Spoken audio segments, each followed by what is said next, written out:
और उसके कुछ अच्छे परिणाम भी होंगे।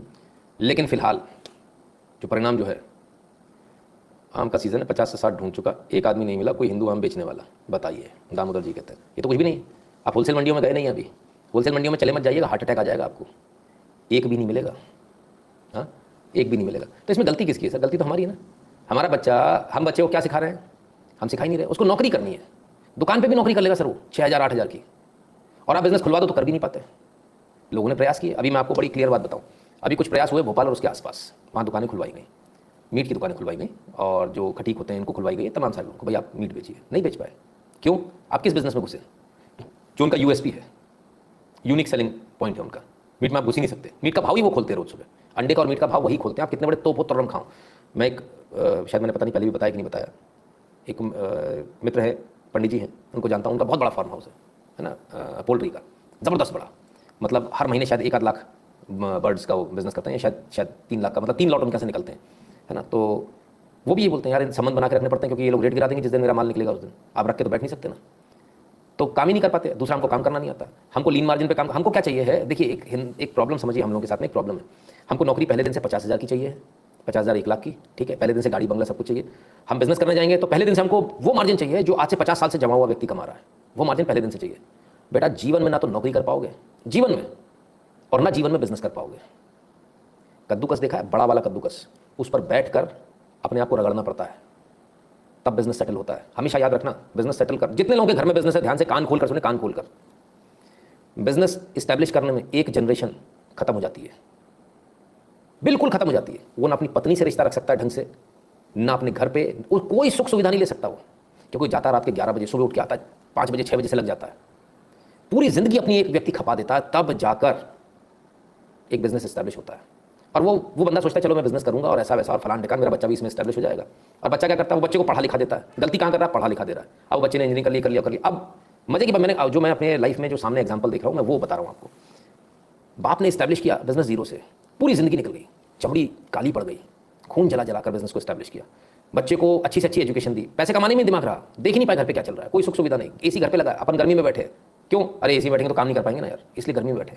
कभी लेबर के साथ झक मार रहे हैं, कभी कुछ कर रहे हैं, कभी कुछ। ये करते करते करते बिजनेस एस्टैब्लिश किया, बच्चे को पढ़ा लिखा, उसने इंजीनियरिंग कर ली। अब मजे की बात ये देखिए कि इस दुकान पर मैं जो रियलिटी बता रहा हूँ, और ये हर घर में रियलिटी है, जितने बनिए यहाँ पर इस बात की गवाही दे देंगे। अब रियलिटी है कि सर गद्दी छोड़ रही है 2-2.5 लाख रुपये 3 लाख रुपये महीने का, गद्दी छोड़ रही है 2.5-3 लाख रुपये महीने का। लड़का चला गया 50,000 की नौकरी करने, क्यों? वो सब बड़ी कंपनी है, वो चारों तरफ एसी लगे, यहाँ तो एसी नहीं, गंदी सी दुकान है, पुरानी सी। गंदी सी पुरानी से क्या फर्क पड़ने वाला है, पैसा तो आ रहा है ना। अपना घर बार छोड़ के वो चला गया बैंगलोर, और वो किस चीज़ में खुश है जरा इसको देखिए आप। वो इस चीज़ में खुश है, बड़ा ऑफिस है चकाचक, एसी लगा हुआ है, ताम झाम में शोबाजी में खुश है वो, वहाँ से फोटो सेल्फी खींच के डाल रहा है 50,000 रुपये में मात्र। उससे ज़्यादा उसका बाप उसको दे देगा वहाँ दुकान पर बैठेगा तो, लेकिन उसको बैठना नहीं है। वो कहता नहीं मेरे को यहाँ नहीं बैठना, मेरे को नौकरी करने जाना।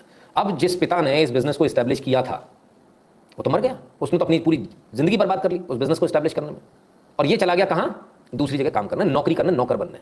अब वहाँ मैनेजर को भी मस्का पॉलिश कर रहा है, उसके जूते साफ कर रहा है, इसको भी चमचागिरी, उसकी भी चमचागिरी। घर पे कह नहीं पा रहा कि मैं कितनी बुरी स्थिति में। घर पे आता तो आकड़ के आता, मैं वहाँ पे मैनेजर हूँ, फलाना हूँ, टीम लीडर हूँ। अबे तेरी औकात मालूम है हमको मत बता तेरी क्या स्थिति है। हाँ, क्या वो कह देगा तेरा मैनेजर की दूध लेकर आना है तो तू दूध लेके भी जाता है उसके घर पे। ज्ञान मत दे, हमारे को सब मालूम है, ठीक है ना। हालत इतनी खराब है, बोल दूँ बुरा तो नहीं मानेगा कोई, हालत इतनी खराब है कि अपनी गर्लफ्रेंड को लेकर अगर आया और बॉस उस पर लाइन मार रहा तो उसका कुछ उखाड़ भी नहीं पा रहा, और उसे इंप्रेस करने के चक्कर में बेचारा चुप भी खड़ा है कि चल भैया तू छेड़ भी ले इसको, नहीं तो मेरी नौकरी पे आ जाएगी। इतनी बुरी स्थिति में काम करते हैं ये लोग, है ना, लेकिन अपना बिजनेस नहीं करेंगे। अब हुआ क्या कि ये बिजनेस तो छोड़ के चला गया, अब कौन करेगा? कोई नया लड़का, कोई दूसरा आएगा। दूसरा कौन आएगा? वो जो बिजनेस कर रहे हैं, जो जिन्होंने धीरे धीरे करके सारे बिजनेस पे कब्जा कर लिया, वही बिजनेस करने आएंगे, वही बिजनेस करेंगे। तो आपका बिजनेस गया। अब इसको कब समझ में आती है? इसको तब समझ में आती है भगवान जाने कब, तब तक सब लुट चुका होता है। ये हर घर की कहानी है। नितिन जी, LGBTQ शादियाँ क्यों हिंदू संस्कृति बर्बाद करने का षड्यंत्र? दिल्ली में रोहिंग्या बसाना हिंदुओं के लिए खतरा है। नहीं, LGBTQ तो सर बिल्कुल आपको बर्बाद करने का है ही, और रोहिंग्या तो आपको साफ करने के लिए है ही। मेरी बात हितेश पटेल जी हंस रहे हैं, किस बात के लिए हंस रहे हैं मुझे समझ में नहीं आया। हंसने की मैंने ऐसी कौन सी बात करी, हमको ही बताइए, हम सब भी हंसेंगे आपके साथ। नितिन जी, दिल्ली आज़ादपुर में मंडी में 60% थोक व्यापारी हिंदू हैं, ज़रूरत है उन छोटे कामों पर ध्यान देने की जो बड़े व्यापारियों को चैलेंज करते हैं।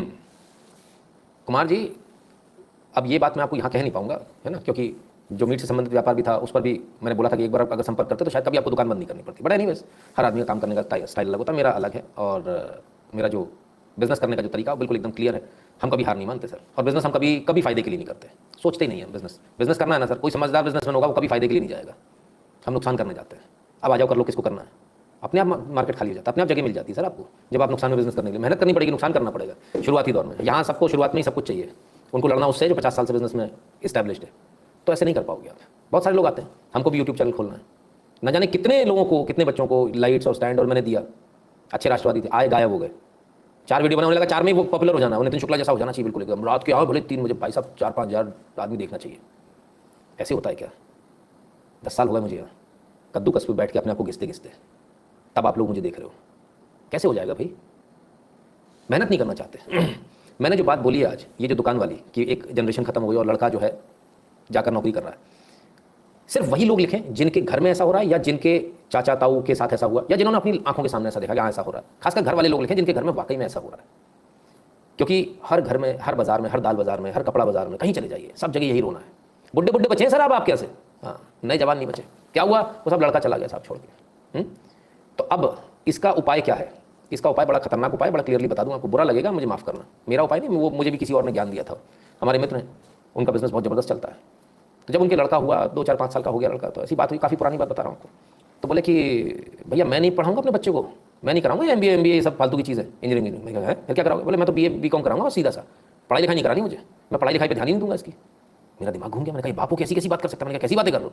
बोले हाँ, बोलेगा पढ़ेगा, पढ़ लिख के साला निकल जाएगा, इसलिए थोड़ी पता क्या निकल जाए। बोले इसको मैं किसी लायक नहीं छोड़ूंगा, ये कहीं ना जा पाए, ऐसे कहीं नौकरी ना लगे, गद्दी संभालेगा। मैंने गद्दी किस लिए बनाई है? और आप विश्वास नहीं मानेंगे, उस व्यक्ति का पर डे का मेरे ख्याल से 2-3-4 लाख रुपए की इनकम है पर डे की। बोले मुझे नहीं पढ़ाना। इतना पैसे वाला आदमी जिसके पास गाड़ियों की लाइन लगी हुई है, पैसे की कोई कमी नहीं है, अभी रात के इस वक्त अगर बोल दूँ 2-4 करोड़ रुपए खट से निकाल के दे देगा, इतना रईस आदमी।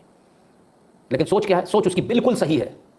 कहता मैंने अपनी ज़िंदगी लगा दी इसमें, 16 साल की उम्र से काम कर रहा हूँ, मैं बर्बाद हो गया, मैंने कुछ भी अपने लिए नहीं किया जीवन में, आज तक एक सुख नहीं लिया जीवन का, एक पल मैंने सुख का नहीं जिया, सिर्फ इसलिए कि मैं इस बिजनेस को एस्टैब्लिश कर रहा हूँ। मैंने इस बिजनेस एस्टैब्लिश कर दिया, पूरे भारत में मेरा सिक्का चलता है, और आज मेरा बच्चा भग जाएगा बड़ा ऑफिस देख के। मैं इतना पागल हूँ क्या? बिल्कुल सही है, मुझे तो उसकी बात सही लगी। अगर आपको सही लगी तो जरूर बताइएगा। गुरुजी आप माइंड ना करें तो एक ग्रंथ ज्ञान बोल दीजिए, माइंड की कोई बात ही नहीं है, माइंड वाली कोई बात नहीं होती यहाँ पर, है ना? तो ये स्थिति है। बहुतों के साथ हुआ, चौहान साहब के साथ भी तो हो गया। हाँ, वो थम्सअप वाले अपने, हाँ, सबके साथ कांड हो गए वाले, ठीक है। तो मुझे लगता है वो सही है, और मुझे लगता है हम लोग जो सोचते हैं, देखिए किसको नौकरी कराने के लिए सोचना चाहिए, मैं आपको बड़ी स्पेसिफिकली बता दूं। नौकरी कौन करता था पहले, अपने लिए बोल रहा हूँ, आप अपने ऊपर मत लेना। हमारे पास कोई ज़मीन जायदाद नहीं है भाई साहब, हमारे पास कोई ज़मीन जायदाद नहीं है। हम अपने, हमारा जो पूरा खानदान है, अपने बच्चों को हम लोग यही बताते हैं हमारे पास कुछ नहीं, आपको पढ़ना पड़ेगा, और वो भी स्कॉलरशिप पे, क्योंकि हम आपको पढ़ा नहीं पाएंगे, पैसे नहीं है हमारे पास। सब लोग पूरे घर खानदान में हमारे यही होता है, ठीक है। कभी रही होगी ज़मीन जायदाद, वो बेच ली, अब फिलहाल हमारे पास में नहीं है, ठीक है। तो सबको पढ़ना होगा। नौकरी कौन करते मालूम है? हम जैसे नंगे भूखे लोग, जिनके पास कुछ नहीं है।